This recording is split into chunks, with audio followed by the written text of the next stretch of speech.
Welcome to the Alumni Talk, our Deloitte Switzerland video and podcast series where we sit down for conversations with former Deloitte colleagues and friends to learn about their inspiring personal journeys and stories. We have got Julia Messner here today with us. She is responsible for strategic projects at the CEO office of Radicant. She will tell us how her childhood dream of being a mermaid got her into sustainable banking, how a project at Deloitte brought her career full circle, and why people should consider sustainable banking over traditional banking. Julia will be interviewed by Sergio Cruz, partner at Deloitte Consulting and a former colleague of hers. A warm welcome to both of you.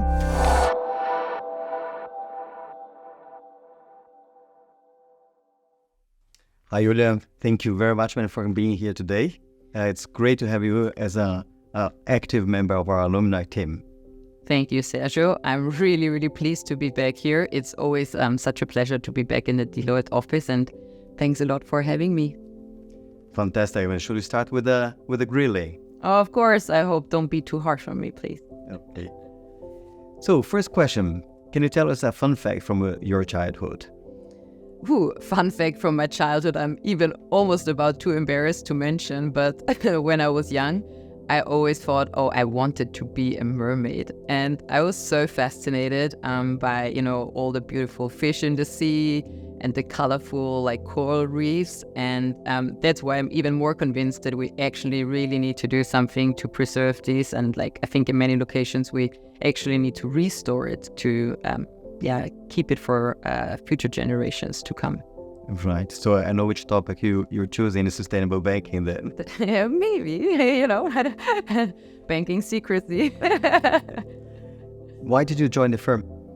So I finally found my new home in Switzerland, and I started a job here at a financial services consulting boutique.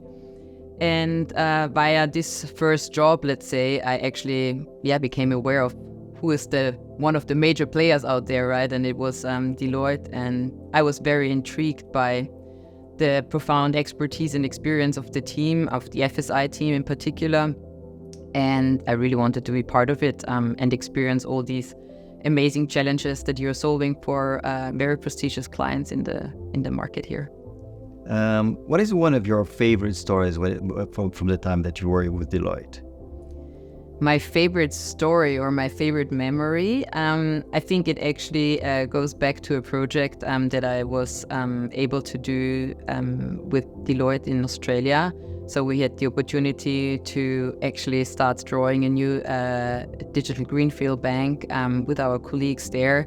And this was just such a fantastic and also very unique experience. So you can, start designing a bank on a drawing board, and then you actually see it coming to life. Mm-hmm. So this is really fascinating. And at the same time, we also were able to make some time to explore a little bit Sydney and its surrounding. And I think this trip really prepared me well for the role that I'm doing now. So I'm very thankful for this amazing opportunity. All right. So on that point, if you could name 3 takeaways from your time here with Deloitte, what would they be? So I think first, believe in yourself. Second, it's really about teamwork. So I think you should embrace to learn from your team and collaborate with your team and build a strong network.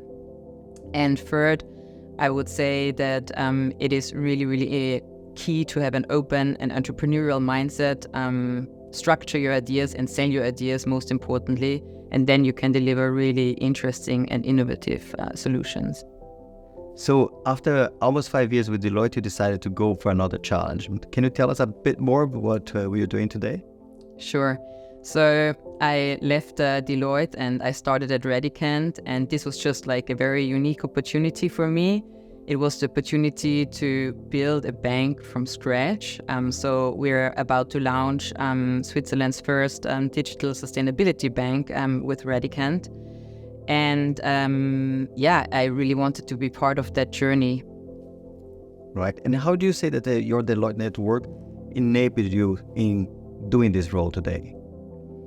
So I think my network and my contacts with Deloitte are very, very strong. So they remain very strong, actually, privately as well as professionally. So I think I can share that Deloitte was part of our first, the getting the banking license. You were already involved with that. You did the Salesforce implementation with Radicant as well. And I think our collaboration and my network continues until today. So we were just launching the co-creation program together with Deloitte.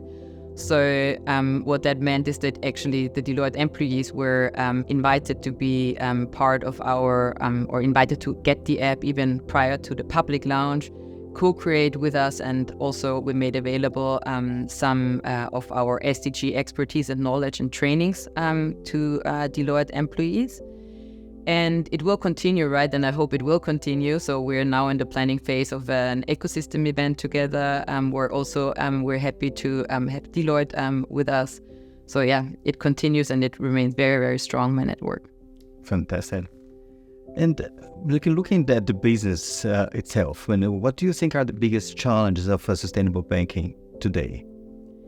I think there are quite a few, that there is no, let's say, universally agreed terminology of what actually sustainable banking means. So it means something different for everyone. And there are so many players out there, and they're offering like products and services claiming to be sustainable, while they're maybe sometimes not, right? So I think this is a challenge. Then obviously greenwashing is something you're facing when you are involved in sustainable banking, as well as like a very dynamic regulatory environment. So you always need to have an eye what's happening in the EU, what's happening in the Swiss regulations, and need to adjust accordingly.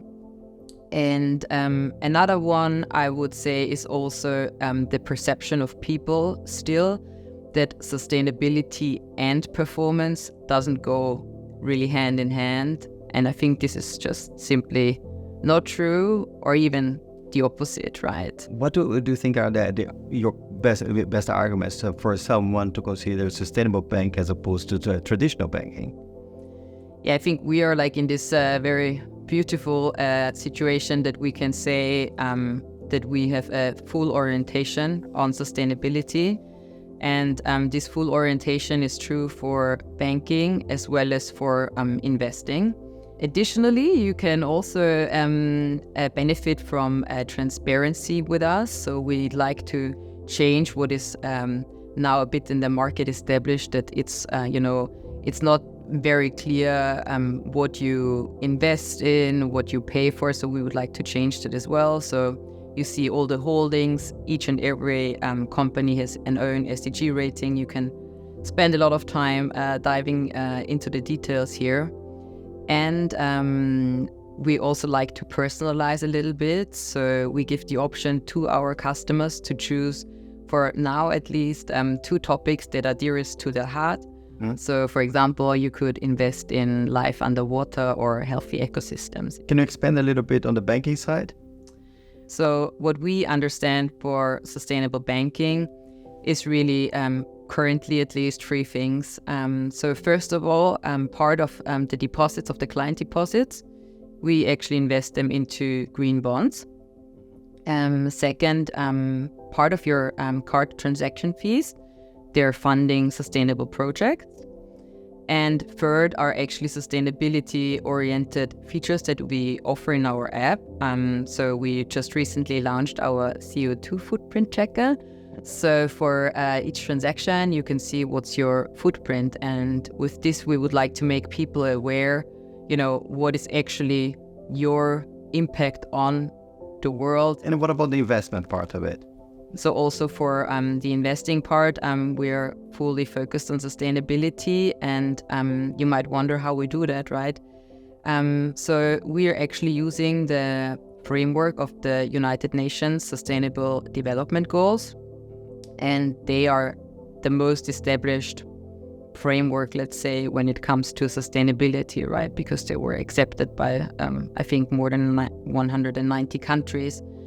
And there were analysis and estimations now that are out there that approximately $6 billion are required to fund to reach these goals. And currently we have a gap of approximately, I don't know, I think it was around 70, a bit more than 70%. And this will more and more need to be covered by private capital and private companies, right? And so that's basically where our solution comes in. So we actually analyze companies, and we only choose companies that have a net positive contribution towards the sustainable development goals. Mm-hmm. And we expect that the demand for these products will increase in the future, and harmful industries might experience some more regulation, so some more adverse, let's say, circumstances for their business models. So I think these companies will thrive in the future, and that should also have a good impact, positive impact on the returns. So what is the app that you most use in your phone? It's an amazing question. Thank you for that one. Because obviously I can't name any other app than the Radicant app for that one. And I really use it on a daily basis because I love to, you have all your financial needs basically on at your fingertips. So you can check your balances. Obviously, you have a good feeling because you see, that the transactions you actually make have a positive impact. You see your CO2 footprint, and it's hopefully rather low. And on the investment side, I like to drill down, to see what is happening with my performance and what companies are in there. And to be honest, we're very agile. So we're developing in sprints, right? So every other day, maybe you open the app and there's something new to discover. So, yeah. All right. Thank you very much for joining us today here and sharing a little bit more about Radicant and sustainable banking. And looking forward to test the app. Super. Thanks so much, Sergio, for having me. It has been a pleasure, as always, talking to you. And I'm curious to find out how you like the Radicant app. Thank you for joining us for this inspirational conversation. Hope you enjoyed it, and stay tuned for our future alumni talks with many more interesting guests.